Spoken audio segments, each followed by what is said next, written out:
Hello everyone, welcome back to Novel Chemistry classes. Now today in this video we will discuss the methods of coagulation, emulsions and applications of colloids, which is last topic of surface chemistry from class 12. Now we will proceed first methods of coagulation. Last video के अंदर हमने coagulation of colloidal solution पढ़ा था कि कोई भी colloidal solution है वो कोगुलेट किस तरह से होता है, हम उसको किस तरह से प्रोटेक्ट कर सकते हैं, है ना। Now today in this coagulation है उसके क्या क्या मेथड्स होंगे। तो so let's we start first methods of coagulation या फिर आप कह लीजिए प्रेसिपिटेशन।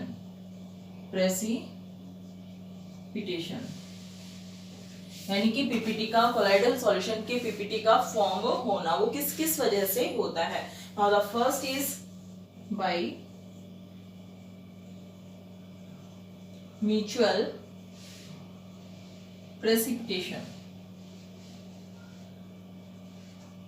बाय म्यूचुअल प्रेसिपिटेशन के अंदर क्या होता है कि हमारे पास दो टाइप्स के सोल्स होते हैं। हमने पढ़ा था कि एक तो नेगेटिव सोल्स और एक होता है हमारे पास पॉजिटिव सोल्स, है ना। हमने पढ़ा था एक होता है हमारे पास नेगेटिव सोल और एक होता है पॉजिटिव सोल्स। तो म्यूचुअल प्रेसिपिटेशंस में क्या होता है कि हम दो अपोजिटली चार्ज सोल्स को लेकर और आपस में जैसे मिक्स करते हैं, तो होता क्या है कि जो पॉजिटिव चार्ज है वो नेगेटिव चार्ज के थ्रू क्या हो जाते हैं, न्यूट्रलाइज हो जाते हैं। ये दोनों अट्रैक्ट होके क्या करते हैं, फिर न्यूट्रलाइज हो जाते हैं और न्यूट्रलाइज होने के बाद फिर क्या करेंगे, ये कोगुलेट होंगे या फिर प्रेसिपिटेट फॉर्म करेंगे। पॉजिटिव सॉल्स नेगेटिव सॉल्ट से अट्रैक्ट होके क्या करते हैं, न्यूट्रलाइज होके कोगुलेट फॉर्म करते हैं या फिर आप कह लीजिए प्रेसिपिटेट फॉर्म करेंगे। फॉर एग्जांपल के लिए जैसे FeOH थ्राइस, ठीक है, FeOH थ्राइस लिया, ये हमारे पास कैसा सॉल है, पॉजिटिव सॉल है। जब हमने इसको मिक्स किया किसके साथ, AS2S3 के साथ, ये हमारे पास कैसा सॉल है, नेगेटिव सॉल है। जब हम इनको मिक्स करेंगे तो होगा क्या कि भाई यहाँ positive positive positive positive positive positive और पॉजिटिव सॉल्स है। जब ये कंबाइन होगा किसके साथ, negative negative negative negative negative negative negative और नेगेटिव सॉल्स के साथ। ये जो हमने सॉल्स लिए हैं ये किस में है, इक्विमोलर प्रोपोर्शंस के अंदर है। इक्विमोलर प्रोपोर्शंस के अंदर क्या होगा कि ये जो पॉजिटिव साइन है, जितने पॉजिटिव साइन है उतने ही क्या है हमारे पास नेगेटिव साइन है। तो जितने पॉजिटिव साइन होंगे उतने ही नेगेटिव साइन, पॉजिटिव और नेगेटिव आपस में एक दूसरे को क्या करते हैं, न्यूट्रलाइज करेंगे। जैसे ही पॉजिटिव साइन नेगेटिव साइन के साथ कंबाइन होगा तो क्या हो जाएगा, न्यूट्रलाइज हो जाएगा और कोगुलेशन यहां से क्या हो जाएगा, कोगुलेशन फॉर्म हो जाएगा, कोगुलेशन फॉर्म हो जाएगा। Now this is the by mutual precipitation. Let's we write when two oppositely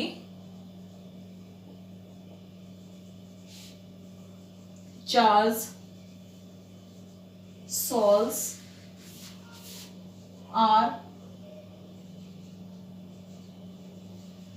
mixed together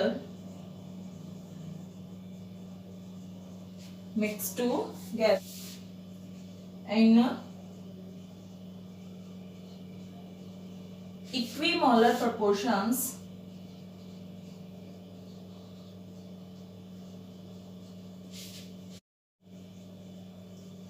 they mutually neutralize their charge, they mutually neutralize their charge, both get coagulated, For example, FeOH thrice combined with AS2S3, this is a negative sol, When we mix both salts in equimolar proportions, their charge will be neutralized. Their charge will be neutralized and both get coagulated. And both get coagulated. Now the first method is that by mutual precipitation. Now the next is by electrophoresis.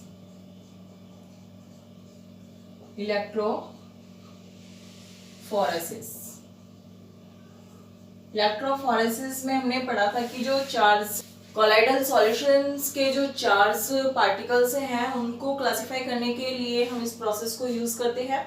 इसके अंदर होता क्या है, हमें पता चलता है कि कोई सॉल्स है वो पॉजिटिव सॉल्स है या नेगेटिव सॉल्स है, किसकी वजह से, उसके मूवमेंट की वजह से।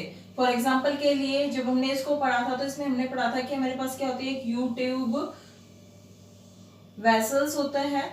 इस यू ट्यूब वेसल्स के अंदर हमारे पास यहाँ दो प्लेटिनम इलेक्ट्रोड्स होती है, both are connected with battery. One terminal is positive and one is negative terminal. When we fill AS2S3 solution, हमने इसमें क्या फिल किया था, AS2S3 solution फिल किया था और हमने जैसे ही इसमें से इलेक्ट्रिसिटी पास करी थी तो हमने पाया था कि जो कोलाइडल सॉल्यूशन है उसमें क्या थे, दो फेज होते हैं। एक तो होता है डिस्पर्स फेज और एक होता है डिस्पर्स मीडियम। तो जो डिस्पर्स फेज में जो कोलाइडल पार्टिकल्स थे वो क्या कर रहे थे, अपोजिटली चार्ज मेटल इलेक्ट्रोड की तरफ मूव कर रहे थे, जिसकी वजह से हम बता पा रहे थे कि कोई भी कोलाइडल सॉल्यूशन है वो पॉजिटिव है या नेगेटिव है। अगर कोई भी कोलाइडल सॉल्यूशन जो हमने इसमें फिल किया हुआ है अगर वो पॉजिटिव मेटल इलेक्ट्रोड की तरफ मूव करेगा then we can say that the colloidal solution is negative, and if the colloidal solution move towards the negative metal electrodes then we can say that the colloidal solution which we fill in the U2 vessel that is positive. Now from here when AS2S3 कैसा solution है भाई, हमारा negative solution है। तो जब ये negative solution किसकी तरफ मूव करेगा, इस पॉजिटिव वाले मेटल इलेक्ट्रोड्स की तरफ मूव करेगा। तो जैसे ही ये पॉजिटिव मेटल इलेक्ट्रोड्स की तरफ मूव करेगा तो इसके ऊपर चार्ज पॉजिटिव और इसके ऊपर चार्ज कैसा है, नेगेटिव। जब ये पॉजिटिव चार्ज नेगेटिव चार्ज के पास आएगा तो वो क्या होगा, न्यूट्रलाइज होगा। पॉजिटिव चार्ज जैसे ही नेगेटिव चार्ज के साथ आया और दोनों क्या हो गए, न्यूट्रलाइज हो गए। न्यूट्रलाइज होने के कारण ही वो क्या करते हैं, कोगुलेट होते हैं। तो हम इससे कह सकते हैं कि इलेक्ट्रोफोरेसिस प्रोसेस के थ्रू भी क्या होता है, कोगुलेशन होता है। Now I hope you understand very well. Now let's we write the particles of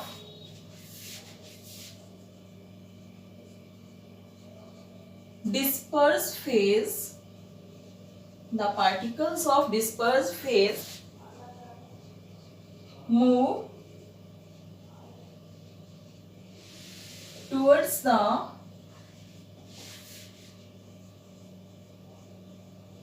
oppositely charged metal electrode. The process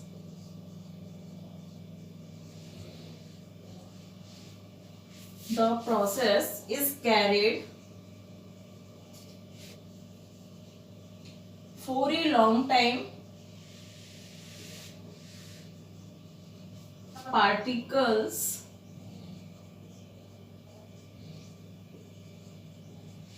will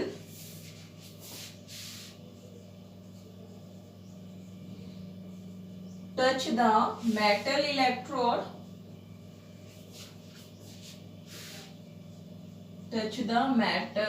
electrode, lost their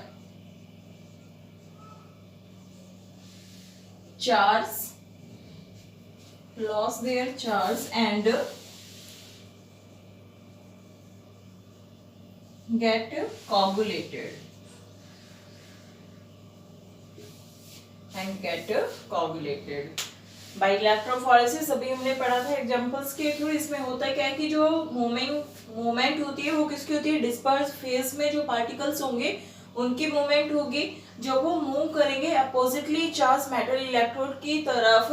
तो इस प्रोसेस, ये जो प्रोसेस होता है ये बहुत एक लंबे समय के लिए होता है। इस प्रोसेस के थ्रू जो भी कोलाइडल पार्टिकल्स हैं, जैसे ही वो मेटल इलेक्ट्रोड से टच होंगे क्या कर देंगे, लॉस कर देंगे। चार्ज को लॉस करने की वजह से वो क्या होंगे, न्यूट्रलाइज होके कोगुलेट हो जाएंगे। नाउ द नेक्स्ट है बाय पर्जिस्ट डायलिसिस। पर्जिस्टेंट डायलिसिस के थ्रू हमने पढ़ा था कि किसी भी कोलाइडल सॉल्यूशन को स्टेबल करने के लिए हम उसमें क्या ऐड करते हैं, इलेक्ट्रोलाइट्स ऐड करते हैं। लेकिन जो डायलिसिस प्रोसेस था, उस डायलिसिस प्रोसेस के अंदर हमने पढ़ा था कि हमारे पास क्या होती है, यहाँ पे हमने क्या किया था कि यहाँ हमारे पास इस बैग के अंदर क्या था, कोलाइडल सॉल्यूशन फिल था। कोलाइडल सॉल्यूशन प्लस में इलेक्ट्रोलाइट। तो जो इलेक्ट्रोलाइट्स होते हैं इसमें पूरे में क्या फिल भरा हुआ था भाई, पानी फिल हुआ था। तो जैसे ही जो इलेक्ट्रोलाइट इसमें प्रेजेंट थे वो क्या करते हैं, मूव करते हैं नीचे की तरफ। और जैसे ही वो वाटर्स के अंदर आते हैं तो हम यहाँ से जो फ्रेश वाटर है उसको इनलेट करते हैं, इलेक्ट्रोलाइट को यहाँ से आउटलेट करने के लिए, रिमूव करने के लिए, जिसकी वजह से इस प्रोसेस को बार बार किया जाता है। तो जिसकी वजह से क्या होता है कि जो ये बैग है, इस बैग में ओनली क्या हो जाता है, कोगुलेशन, मतलब जो कोलाइड्स पार्टिकल है ओनली वो बचते हैं। और colloid particles, only colloid particles की वजह से क्या ये कोगुलेट हो जाते हैं। तो इस प्रोसेस को हम यहाँ से भी क्या होता है, कोगुलेशन फॉर्म होते हैं, प्रेसिपिटेट फॉर्म होते हैं, क्योंकि जो इलेक्ट्रोलाइट्स हैं वही क्या करते हैं, कोलाइडल सॉल्यूशन को स्टेबल करते हैं।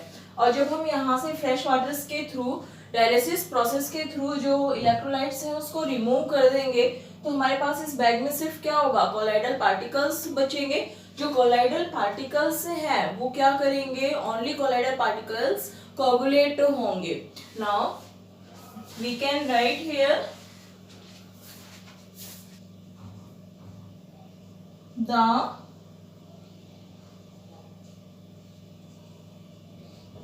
stability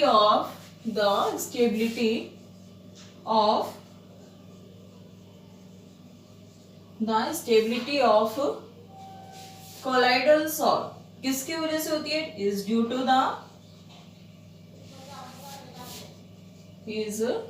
the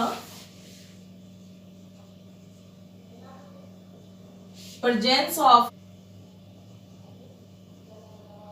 small amount of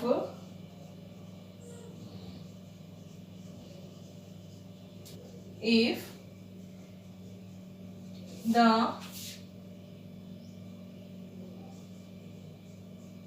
electrolyte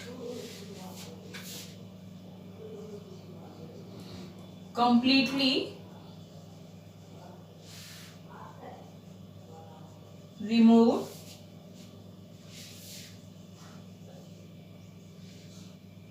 by repeated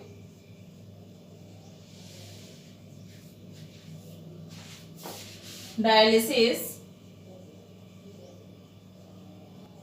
the particles will get coagulated. Now the next is by heating and by cooling.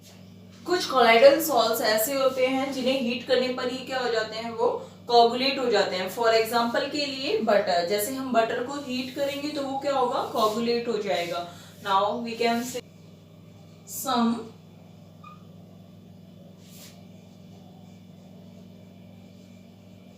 colloidal salts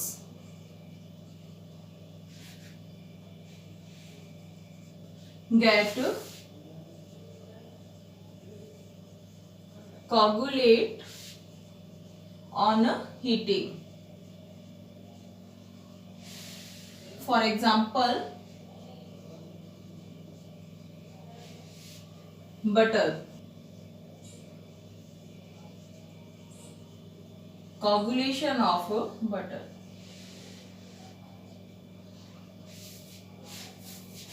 And next is by cooling.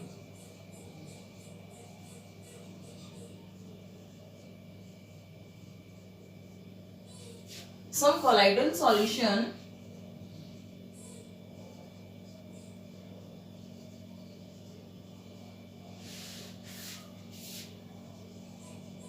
get coagulated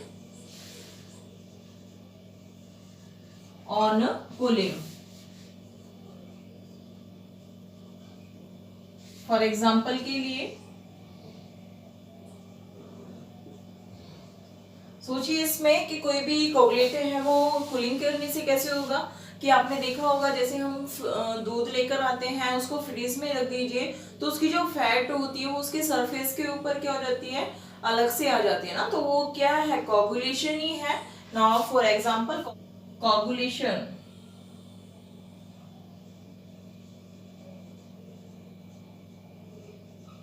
coagulation of milk. Okay. Now method of coagulation is complete. Now emulsion. Emulsion के लिए हमने emulsion पढ़ा था colloidal solution में, जब हमने classification of colloidal solutions पढ़े थे on the basis of solid in liquid, solid in solid, solid in gas, liquid in liquid, liquid in gas and liquid in solid, gas in liquid and gas in solid. तो वहां हमने एक पढ़ा था liquid in liquid. It means जो हमारे पास colloidal solution है, एक तो था डिस्पर्स फेज और दूसरा था डिस्पर्स मीडियम। जहां डिस्पर्स फेज और डिस्पर्स मीडियम दोनों में ही क्या हो, हमारे पास लिक्विड हो, जहां डिस्पर्स फेज और डिस्पर्जन मीडियम दोनों के अंदर ही हमारे पास क्या हो, लिक्विड हो, तो उस टाइप के जो सॉल्यूशंस होंगे उसे हम क्या कहेंगे, इमल्शन कहेंगे। जो इमल्शन है वो दो टाइप्स के होते हैं, एक तो होता है oil in water, oil in water, and second is होता है water in oil, water in oil. Oil in water का मतलब जो ऑयल है वो हमारे पास किसमें, डिस्पर्स फेज के अंदर है, वाटर है वो हमारे पास किसमें, डिस्पर्स मीडियम में है। यहाँ वाटर है वो डिस्पर्स फेज के अंदर है और ऑयल है वो दैट इज डिस्पर्जन मीडियम के अंदर है। अब क्या है कि ना तो ऑयल इन वाटर वाला सॉल्यूशन स्टेबल होता है और ना ही वाटर इन ऑयल वाला स्टेबल होता है। फॉर एग्जांपल के लिए अगर आपने वाटर के अंदर थोड़ा सा ऑयल मिलाइए, आप उसको शेक कीजिए और कुछ टाइम के लिए रख दीजिए, तो आप क्या ऑब्जर्व करोगे कि कुछ समय के बाद जो ऑयल है उसकी लेयर वाटर के ऊपर अलग से ही आ जाती है, आप उसको वहां से थोड़ा सा अलग कर सकते हो। इसलिए जो इमल्शन सॉल्यूशंस होते हैं उनको स्टेबल करने के लिए हम उसके अंदर कुछ एजेंट्स ऐड करते हैं ताकि वो स्टेबल हो जाए। जो भी एजेंट हम ऐड करते हैं इनके अंदर स्टेबल होने के लिए उन स्टेबल को क्या कहेंगे, एजेंट को इमल्सिफाइंग एजेंट कहेंगे, that is emulsifying agent. Now जो इमल्सिफाइंग एजेंट है वो ऑयल इन वाटर और वाटर इन ऑयल के लिए दोनों के लिए अलग अलग होते हैं, तो हम आगे इन्हें पढ़ेंगे अभी। Now let's we start from emulsions, definition of emulsion. Emulsion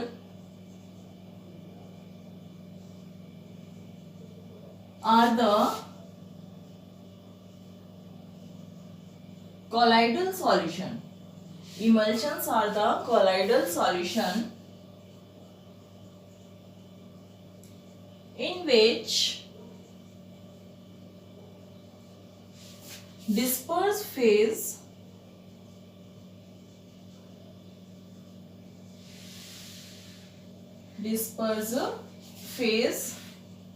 and dispersion medium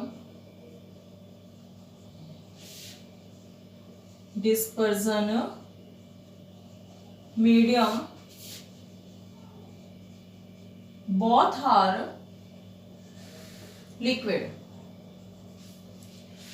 जहां डिस्पर्स फेज और डिस्पर्जन मीडियम दोनों ही लिक्विड होंगे उस टाइप के सॉल्यूशन को हम क्या कहेंगे, इमल्शन कहेंगे।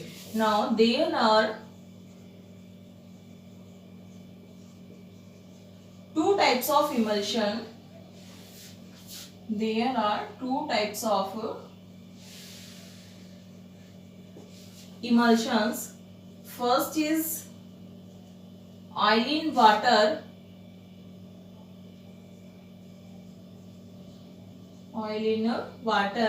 and now the second is water in oil.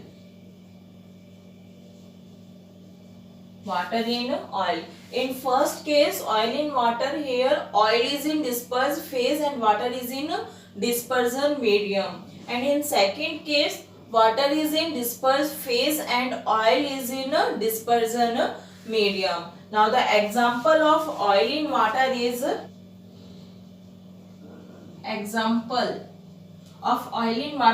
milk and vanishing cream.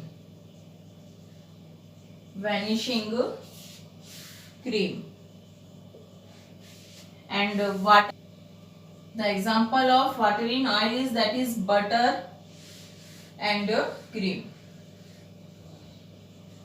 We know that emulsion of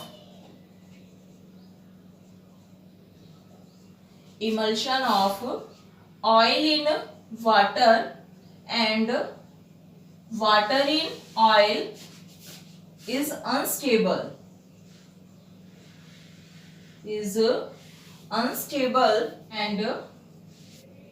And sometimes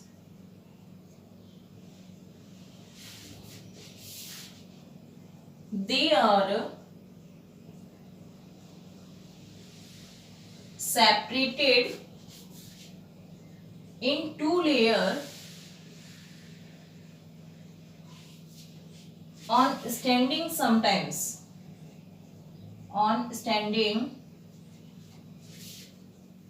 to stabilize them. We add emulsifying agent.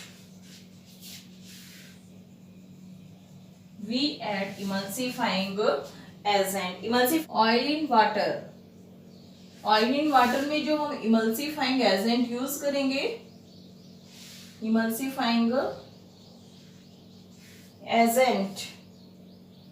that is protein and soaps, etc. And water in oil,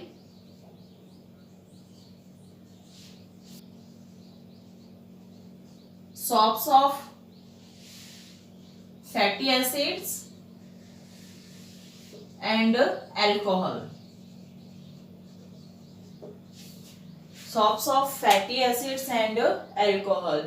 क्या होगा कि जो oil in water है, यानी कि oil है वो water को पसंद नहीं करता, तो इमल्सिफाइंग एजेंट क्या करता है कि एक इंटरफेस बना लेता है डिस्पर्जन मीडियम के ऊपर, जिससे जो डिस्पर्स फेज है वो कंबाइन होके उसके अंदर क्या हो जाता है, मिक्स होके उसको स्टेबल फॉर्म कर देते हैं, जो इंटरफेस बनाते हैं, जिसकी वजह से जो oil in water colloidal solution होते हैं वो क्या होते हैं, स्टेबल हो जाते हैं। उसी तरह से वाटर इन ऑयल, वाटर है वो ऑयल को लाइक नहीं करता, तो वाटर इन ऑयल के लिए जो हम इमल्सिफाइंग एजेंट है वो सोप्स ऑफ फैटी एसिड और अल्कोहल यूज करेंगे। और जो क्या करते हैं, सोप्स ऑफ फैटी एसिड्स और अल्कोहल उसके अंदर एक इंटरफेस फॉर्म करके और उनको क्या कर लेते हैं, स्टेबल फॉर्म कर देते हैं, जिसकी वजह से वो इमल्शंस कैसा हो जाता है, स्टेबल हो जाता है। Now next topic is application of colloids. Now we have to complete method of coagulations and emulsions. So let's start application of colloids. Now that is, first is artificial rain.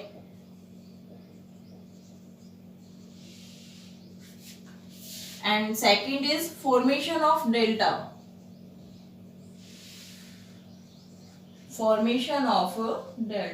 Now let's start. First is artificial rain.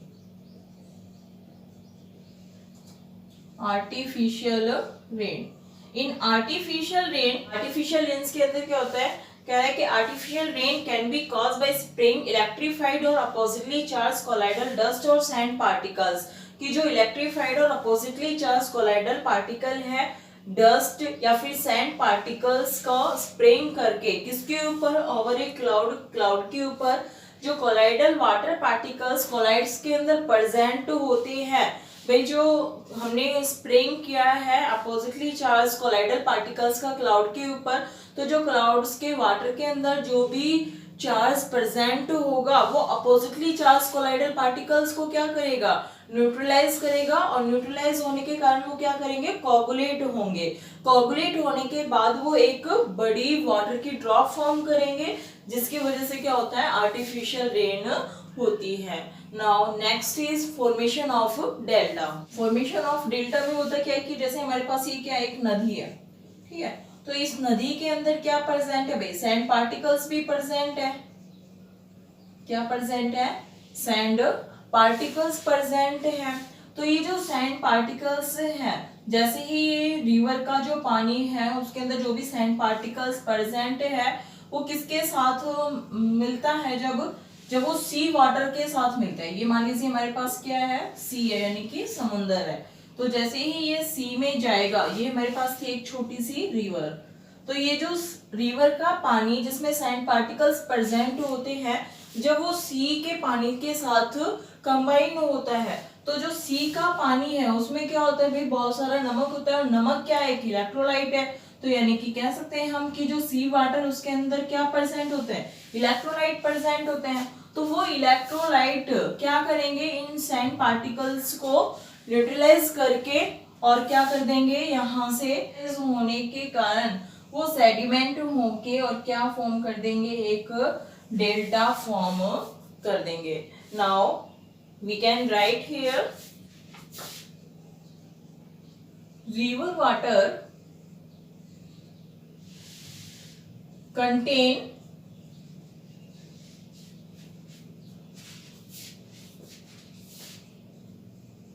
particles of clay, sand and many other materials when river water comes in contact with sea water,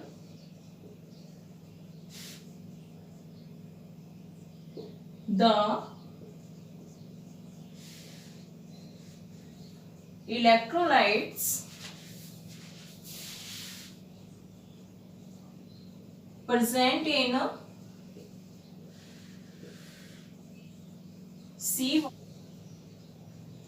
coagulate the suspended colloidal particle and water adopts different course and delta is formed. This is the formation of delta. Now today the surface chemistry is complete. I hope आज की video आपको पसंद आई होगी। अगर आपको video पसंद आ रही है तो आप कमेंट बॉक्स में कमेंट करके जरूर बताएं। अगर आप मेरे चैनल पर नए हैं तो चैनल को सब्सक्राइब करना ना भूलें, और वीडियो को ज़्यादा से ज़्यादा लाइक कीजिए, शेयर कीजिए एंड सब्सक्राइब कीजिए। Thanks for watching.